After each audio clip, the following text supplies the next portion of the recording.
En fait, cette rencontre, j'ai essayé de la faire en 3 moments. Un, il était important pour moi, comme Hervé le signalait, de parler un peu du monde dans lequel on travaille actuellement, puisque le monde de l'enseignement, il y a clairement un impact du numérique. Et donc, dans quel monde on se trouve actuellement par rapport au numérique, par rapport à la multimédia pédagogique, par rapport au monde de la connaissance, et aussi ensuite quelle place on peut y trouver nous dans ce monde, en tant qu'enseignant, en tant que consommateur du savoir, en tant qu'utilisateur du savoir, parce qu'il y a une grande chose que les gens oublient, je vais le répéter toute la matinée, c'est que dans le multimédia pédagogique, 70% de votre travail, il est déjà fait. Il ne faut pas tout refaire. On a des millions de vidéos qui existent. Donc quand je travaille une thématique avec mes étudiants ou avec mes professeurs, je n'ai pas besoin d'inventer une vidéo si je trouve un concept extraordinaire qui a été expliqué brillamment par quelqu'un sur une vidéo. Il existe actuellement des millions de vidéos en ligne. Apprenez à les collationner ensemble, à les structurer dans un scénario qui est le vôtre. Mais en fait, les gens voient un peu la vidéo comme un produit de consommation simple, alors qu'en fait, c'est un objet pédagogique. Et dans la notion du Learning Object Model, des objets pédagogiques, c'est la collation de plusieurs objets et de les mettre ensemble qui fait un scénario. Et donc, servez-vous dans ce qui existe, c'est déjà le premier principe, parce que si c'est sur YouTube, il y a des droits. Donc, le droit d'utilisation, il est là, vous respectez le droit de citation, et on peut construire un cours complet sans même produire une vidéo soi-même. Maintenant, comment choisir une bonne vidéo, comment identifier qu'elle a des bonnes qualités? Ce qu'on va faire ce matin vous servira justement à avoir un regard plus critique par rapport à ça. Pourquoi c'est utile de faire ça aussi quand un étudiant, qu'on le veuille ou pas, nos étudiants sont sur YouTube?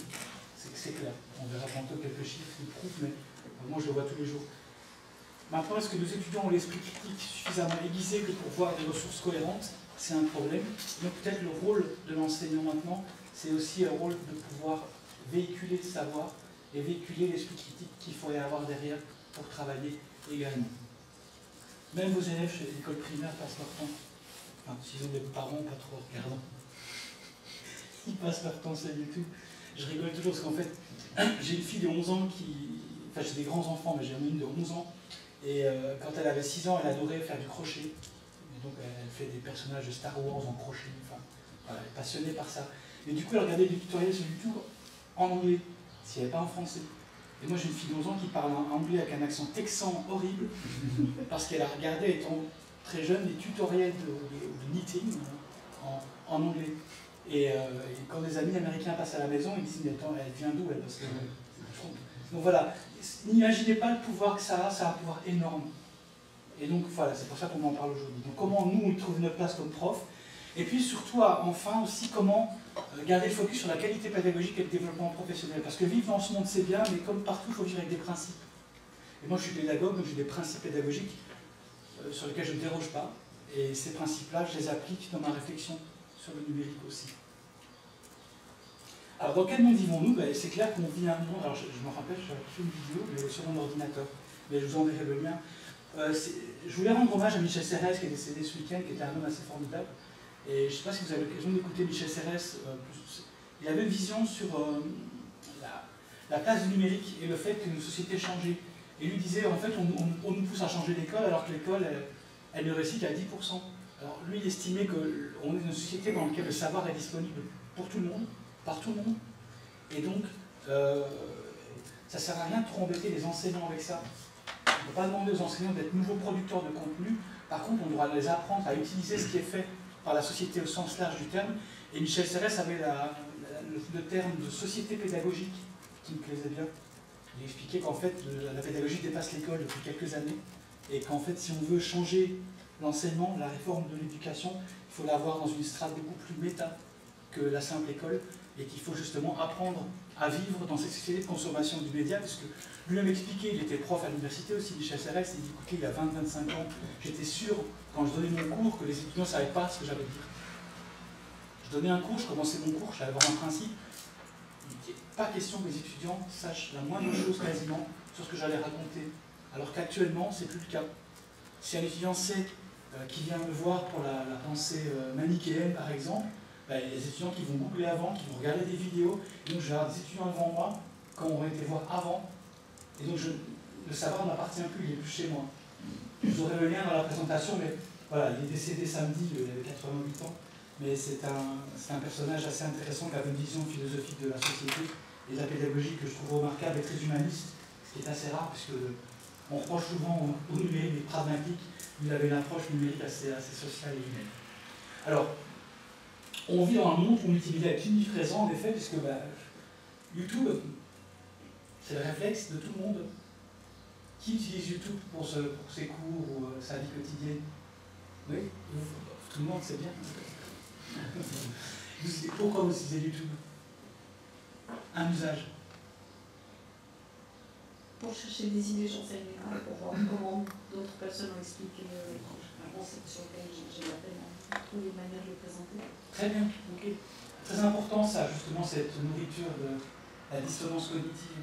Plus vous allez voir un même concept avec des principes différents, vous allez renforcer sa mémorisation. Donc c'est là que la vidéo intervient aussi. Et c'est là que les MOOC interviennent aussi. Moi, les MOOC interviennent pour ça aussi. J'ai des amis qui ont des enfants à l'université en Belgique en psychopéda, en sciences de l'éduc. C'est le cours de stats en première année qui tue tout le monde. Mais en Belgique, il y a un taux d'échec de 75% en première année à l'université. Hein, et j'avais un ami dont la fille avait fini de bachelier, mais traînait son cours de stats de première depuis 3 ans. Et je lui dis, tiens, il y a ces 3 MOOC-là qui sont vraiment bien faits sur statistiques pour les sciences humaines. Elle a suivi ces MOOC-là et elle a réussi l'examen. Parce qu'en fait, son prof, c'est un prof de stats pur qui ne mettait pas en contexte en sciences sociales et humaines. Donc c'était juste un cours de stats. Donc voilà, ça peut servir à ça aussi. Alors j'ai mis 2 petits liens dans ma présentation, mais ça vous montre un petit peu les top 197 ou les top 100, je pense, chaînes éducatives. Il y a des chaînes partout. On a créé des chaînes YouTube après les MOOC. Quand on crée des MOOC, on crée beaucoup de vidéos. Et ces vidéos-là, on les rend publiques après les MOOC via les chaînes YouTube. Et donc, une première chose, quels sont les critères, à votre avis, qui sont intéressants pour savoir si la vidéo est cohérente? Vous cherchez sur YouTube une vidéo qui explique un concept. Comment savoir que la personne que vous écoutez est quelqu'un de pertinent?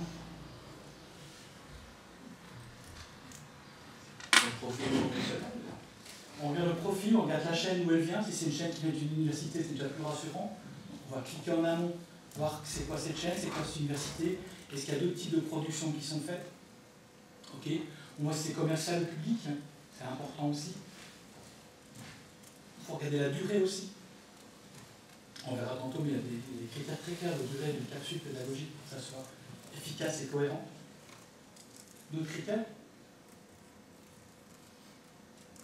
La langue? Vous avez déjà essayé les sous-titres automatiques du Zoom? Oui, c'est drôle. C'est drôle, hein? Mais ça marche pas mal quand même. Hein. À 80%, c'est bon. Non, j'ai jamais essayé le polonais. Si vous allez sur des langues particulières, anglais, français, chinois, c'est assez clair parce qu'il y a beaucoup d'intelligence qui nourrit derrière via les systèmes de traduction que les gens enrichissent. Mais voilà. Donc on vit dans un monde où le multimédia est omniprésent et YouTube fait vraiment partie du monde de nos étudiants.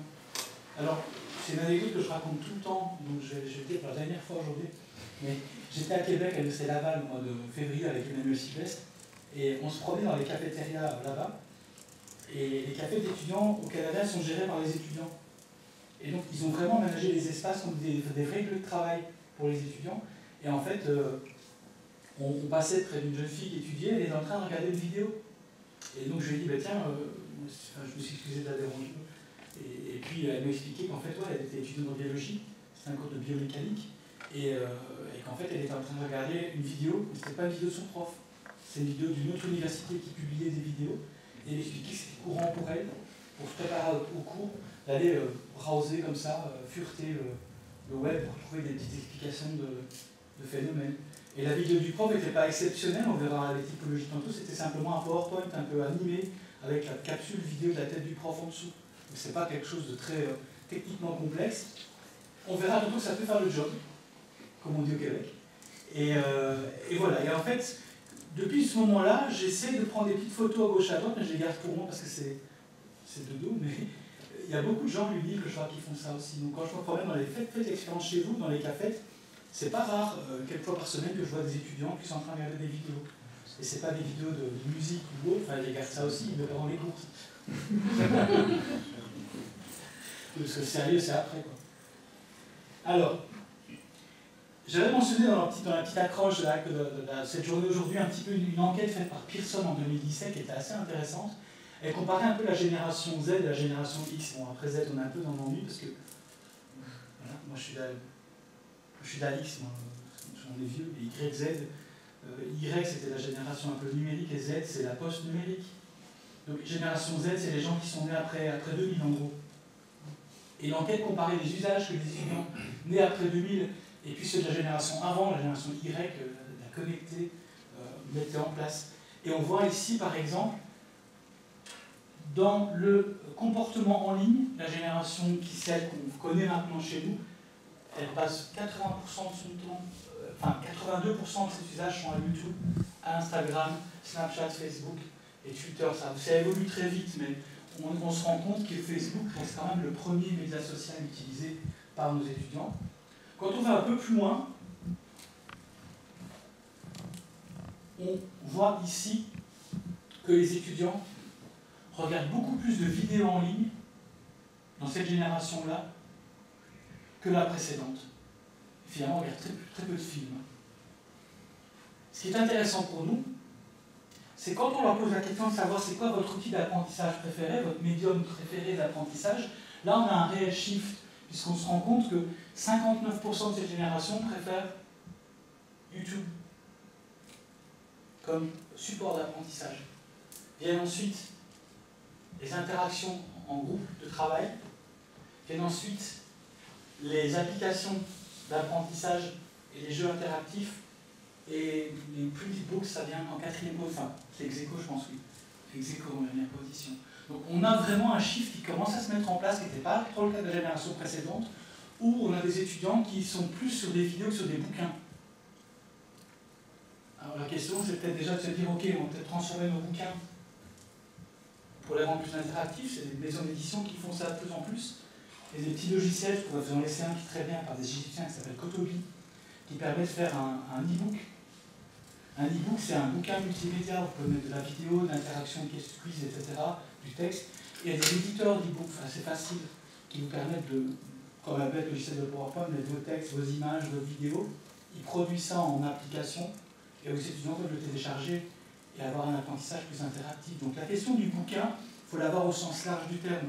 Ce n'est pas le bouquin papier. Moi j'ai toujours besoin d'un bouquin papier. Eux aussi, ce schéma-là ne vous montre pas que ça n'existe plus. Tu sais sur quel type de pédagogie, enfin, dans quel type d'université ça a été fait l'étude? Je pourrais donner la référence. Parce que je ne sais pas si ça joue pas comme rôle aussi important, savoir quel type de pédagogie on met en place. J'ai pas d'infos ici, mais l'étude, je l'ai référencée, c'est l'étude Pearson 2017, donc toute l'étude, le rapport complet avec l'explication du protocole, je pense que c'est sur 2500 étudiants plutôt en Amérique du Nord, mais il n'y avait pas vraiment de déterminant sur pédagogie utilisée, parce qu'en fait, ça reste quand même assez uniforme. Je veux dire, aujourd'hui, dans les pédagogies qui n'utilisent plus les enseignants, où il n'y a plus de cours, on se rend compte que les étudiants vont vraiment massivement lire. On a des collègues qui font de la Team Academy, et ils avaient découvert que leurs étudiants lisaient en moyenne 40 bouquins par année. Chose qui est incroyable. Chez nous, s'ils lisent un demi-bouquin, c'est vraiment c'est pénible, quoi, et il faut vraiment les forcer, quoi. À comparer, en fait, cette étude-là, c'était une étude qui voulait voir un petit peu les principes, les habitudes d'apprentissage générationnel. Maintenant, moi, de ce que je constate, j'ai deux grands-enfants qui sont à l'université, et c'est clair que celle qui est en droit, elle est encore dans ses bouquins, mais celui qui est en médecine, il est beaucoup dans la vidéo déjà. Il est beaucoup dans l'expérientiel, on verra tantôt, parce que faire de la vidéo c'est bien, mais on peut faire de la vidéo hyper transmissive aussi, c'est peut-être pas le but. Quoique du bon transmissif c'est utile aussi, mais il y a toute une approche expérientielle qui prend la place maintenant. Alors cette étude elle montrait encore quoi?